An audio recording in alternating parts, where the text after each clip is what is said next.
Now, have you ever set a goal with full enthusiasm, only to see your momentum fade within days or weeks?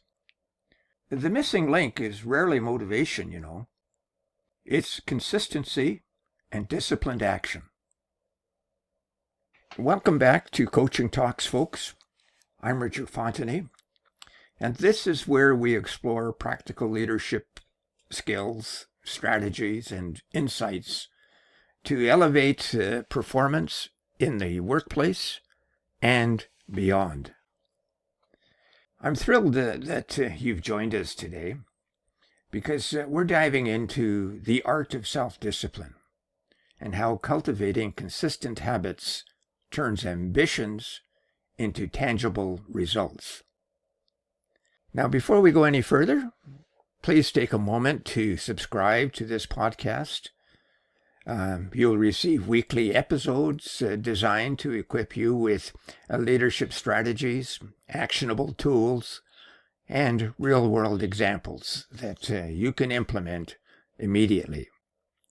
As well, take a look at our other two podcasts, Speaking from the Heart, a gospel and universal values approach to business, work, and life, and Affiliate Marketing Secrets, a podcast dedicated to improving your digital strategies. I hope you can join us. Now let's get back to our topic of today. Consistency is king, and mastering self-discipline for leadership success. Self-discipline is the cornerstone of leadership. Leaders with strong discipline don't rely on fleeting motivations. They build systems. They maintain focus and follow through under pressure. In any traditional workplace, disciplined leaders create cultures of reliability, trust, and accountability. Discipline bridges the gap between vision and execution. Now, over the next few minutes, we'll explore 7 leadership strategies for developing self-discipline, as well as some practical ways to implement them. And we'll end up with a call to action. You may want to take a few notes. And if you're driving while listening to this podcast, please take care out there. And for goodness sakes, pull to the side of the road to take your notes. The first strategy is to start small and build momentum.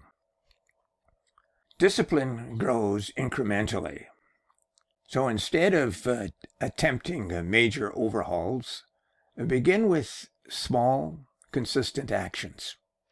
For example, commit to 15-minute planning sessions every morning before work. Another example is reviewing your day the evening before. Then prioritize the 3 most important tasks that you need to complete on the next day. And over time, these micro habits compound, leading to significant improvements in performance. Secondly, set clear, measurable goals. Without clarity, discipline falters. Highly effective leaders use SMART goals that are specific, measurable, achievable, relevant, and time-bound. A clear target reduces decision fatigue, allowing for sustained focus on meaningful tasks rather than reactive work. However, when setting SMART goals, ensure that they align with the organization's aspirational direction and fit within its mission and vision. And in this way, you give SMART goals purposeful meaning. Thirdly, implement structured routines. Consistency is easier when supported by a routine. Use your calendar and schedule meetings, project work, and personal development into practical time blocks. Color code your calendar for easy review during the day. Structured routines minimize distractions and increase efficiency, especially in busy office environments. Number 4, protect deep work time. Now, self-discipline requires defending periods of focused work. Leaders who schedule uninterrupted blocks for strategic thinking or critical project work drastically increase output. Tools like calendar blocking or do not disturb settings and delegation help preserve the essential focus. For instance, I found that individuals interrupted me when I needed to give focused attention to my work. So I placed a do not disturb sign on my office door. And I did this for 90-minute blocks. I also discussed this with my team before initiating this approach and found that they too modeled my behavior. For me, time blocking accomplished 3 things. It stopped the revolving door syndrome. I was able to give undivided attention to those who needed it when I became free. And individuals solved their own problems without my intervention. And that is a good thing. Number 5, use accountability systems. Accountability strengthens discipline. Shared goals with colleagues, mentors, or team members who can provide feedback and support to you. Reporting progress externally increases commitment and reduces the likelihood of procrastination. Number 6, reflect and adjust weekly. Reflection is not an option. Set aside time to evaluate progress, identify obstacles, and recalibrate plans.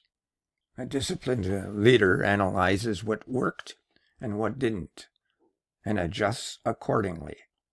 They turn mistakes into opportunities for improvement. So build in Friday reviews.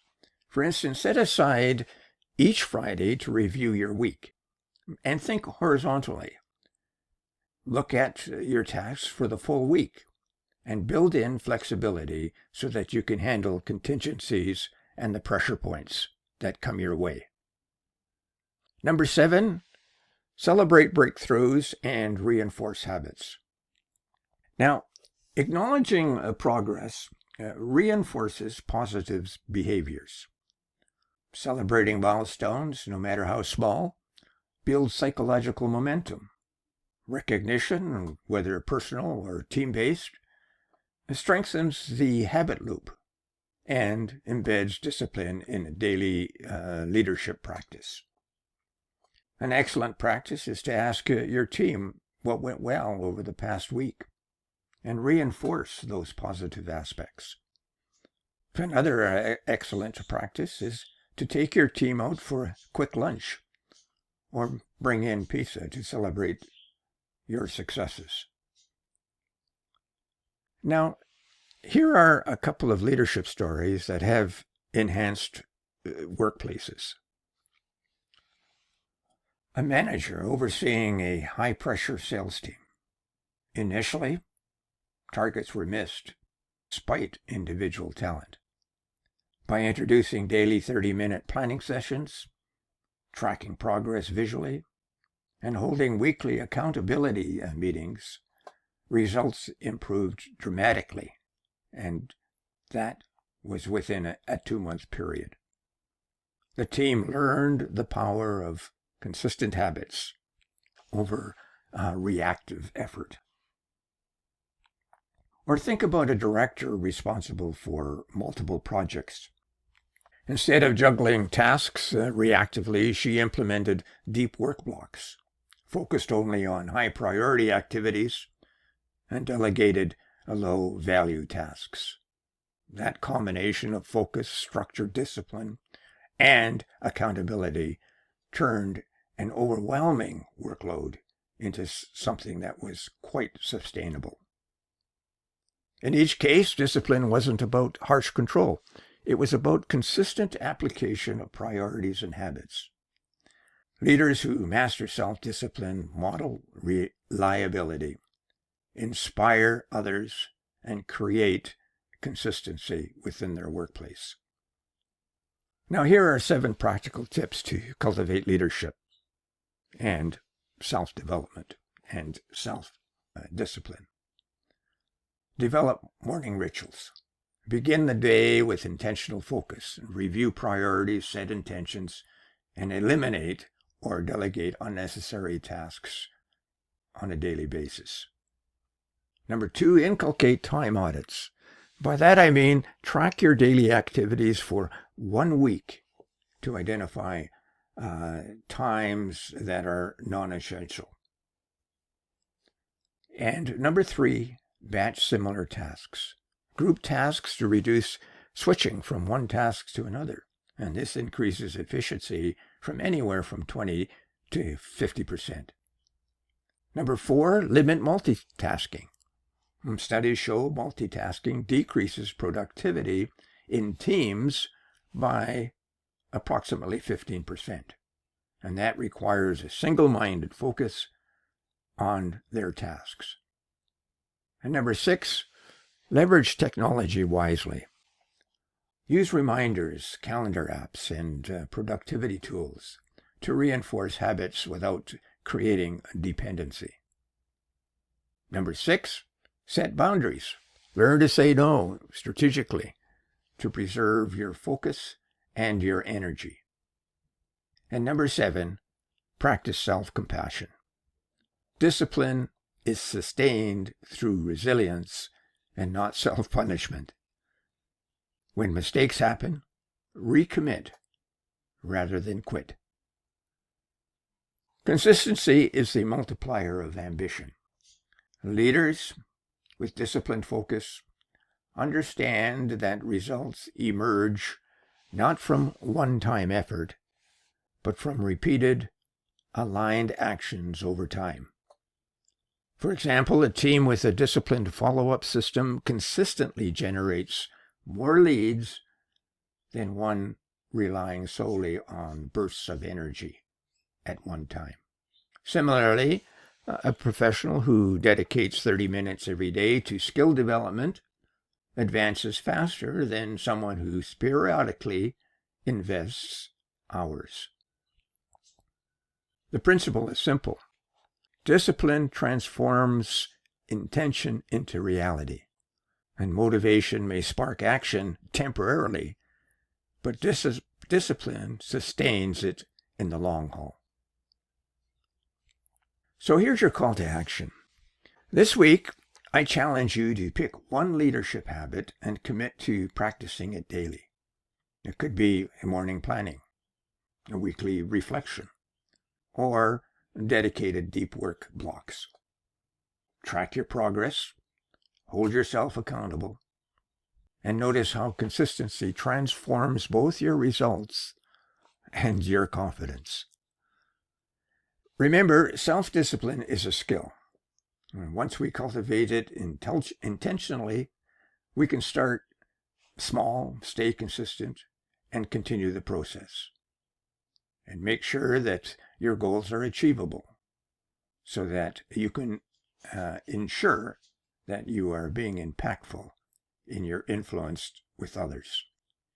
Now, thank you for joining me today. I hope I provided you with enough practical suggestions to take action beginning today. And oh yes, if you're so inclined, please subscribe, like, and refer this podcast to a friend who might be stuck on how to get unstuck. And thank you for doing so. I'm Richard Fontanie, signing off for now. See you next week, if not before. Bye now.